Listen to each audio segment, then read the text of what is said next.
ఒక నలుగురు ఐదుగురు నా దృష్టికి ఇప్పటికీ ఒక 5-6 మంది వచ్చి చెప్పడం జరుగుతుంది.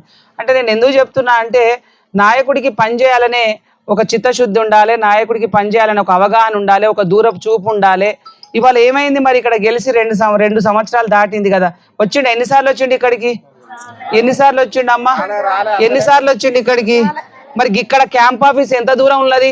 మన కేసీఆర్ సార్ కట్టించిన క్యాంప్ ఆఫీసే, ఎమ్మెల్యేలందరికీ కట్టిస్తే కానీ ఉంటాడు. మరి ఇవాళ ఈ క్యాంప్ ఆఫీస్ మాట్లాడొద్దు, ఇవాళ క్యాంప్ ఆఫీస్లో ఎందుకు ఎమ్మెల్యే అనేవాళ్ళు క్యాంప్ ఆఫీస్లో ఉండి మరి ప్రజల సమస్యలు తీర్చడానికి, ప్రజల యొక్క మరి బాగోగులు చూడడానికి క్యాంప్ ఆఫీసులు. మరి వాళ్ళ క్యాంప్ ఆఫీస్ ఏ పాటు దూరం ఉన్నదమ్మా గీడికి ఒక ఇక అట్లా మరి ఇక్కడి నుంచి వచ్చి మరి బీసీ కాలనీలో ఏం సమస్యలు ఉన్నాయి గిట్లనే ఉంటాయి అమ్మ.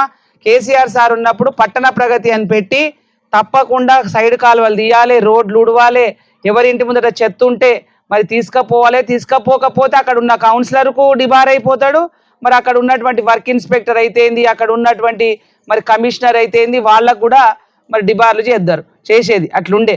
మరి వాళ్ళ వీళ్ళు 2 ఏళ్ళు అయింది, 2 ఏళ్ల నుంచి ఏమి గ్రామ పంచాయతీలు పట్టించుకుంటలేరు, మున్సిపాలిటీలు పట్టించుకుంటలేరు, ఎవ్వి లేవు.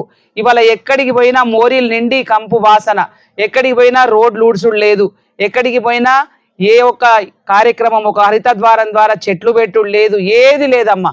మరి ఇవాళ ఈ మున్సిపాలిటీ ఎన్నికలు ఎప్పుడు పెట్టాల్సి ఉండే ఎరికేనా?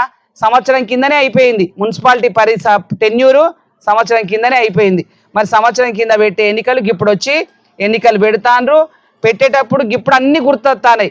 ఎందుకంటే ఇవాళ రమణారెడ్డి సార్ ఉన్నప్పుడు శాంక్షన్ చేయించిన ఎంత 280 మీటర్ల రోడ్డు శాంక్షన్ చేయించిపోతే, డ్రైన్ శాంక్షన్ చేయించిపోతే దాన్ని ఆపిచ్చి మరి ఆ ఫండ్ను వేరే కాడ పెట్టుకునుడు, మనం తెచ్చిన నిధులనే వాటికి శంకుస్థాపన లేసుడు, మరి వాటికే మళ్ళా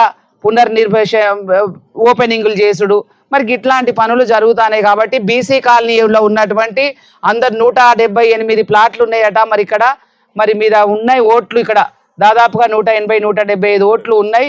దయచేసి మీరు అందరూ కూడా కూర్చొని మాట్లాడుకొని గంప గుత్తగా పిల్లి వేణుకేస్తే రేపు పిల్లి వేణు అనేటోడు మీ దగ్గర ఉండేటోడు, మీ కష్ట సుఖాలు తెలిసినోడు, మీ ముందట ఉన్నోడు. కాబట్టి మీరు అందరు గెలిపిస్తే రేపు ఇక్కడ ఏం పనులు కావాలి, ఎట్లా చేయాలి, ఏంది అని మరి సారు సహకారం తీసుకొని, రమణారెడ్డి సార్ సహకారం తీసుకొని పని చేయించుతాడు. మీరు ఏమి భయపడకుండ్రి, ఏమి ఇబ్బంది పడకుండ్రి. ఎందుకు భయపట్టియాలి? భయపట్టిస్తే గెలుతారా? పని చేస్తే గెలుతారు. పని చేయకుంటే భయపట్టిస్తే ఇవాళ అక్కడ ఇక్కడ నిన్ననాట అక్కడ మల్లారెడ్డి ఎమ్మెల్యే కాన్స్టిట్యున్సీలో ఎవరినో భయపట్టించుడు, నామినేషన్ వేసిన వాళ్ళను ఇవాళ స్వయాన ముఖ్యమంత్రి నియోజకవర్గంలోనే నామినేషన్ వేసిన వాళ్ళని తీసుకుపోయేట వాళ్ళని తీసి భయపట్టించి మరి వాళ్ళ కాంగ్రెస్ కండువాలు కప్పుడు. అంటే ఇట్లాంటి అరాచకాలు చేస్తాండ్రు వాళ్ళు. అరాచకం చేస్తే ప్రజల నుంచి మరి మన్నన రాదు, పని చేస్తే మరి మన్నన వస్తుంది. ఇవాళ వీళ్ళు పని చేయలేదు కాబట్టే ఇవాళ వీళ్ళకి భయం పట్టుకున్నది.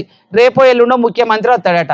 ముఖ్యమంత్రి వచ్చినప్పుడు అడగాలి మనం, మన బీసీ కాలనీ వాళ్ళందరూ ఏకతాటి మీద పోయి అడగాలి, ఏమైనాయి మరి మాకు చెప్పినటువంటి పనులన్నీ మా బీసీ కాలనీలో ఒక్క సైడ్కు డ్రైన్ కట్టించింది, ఇంకో సైడ్ డ్రైన్ ఏమైంది, మరి ఇంకో సైడు మరి ఇవాళ లైట్లు ఏమైనాయి, ఇవన్నీ ఏంటి?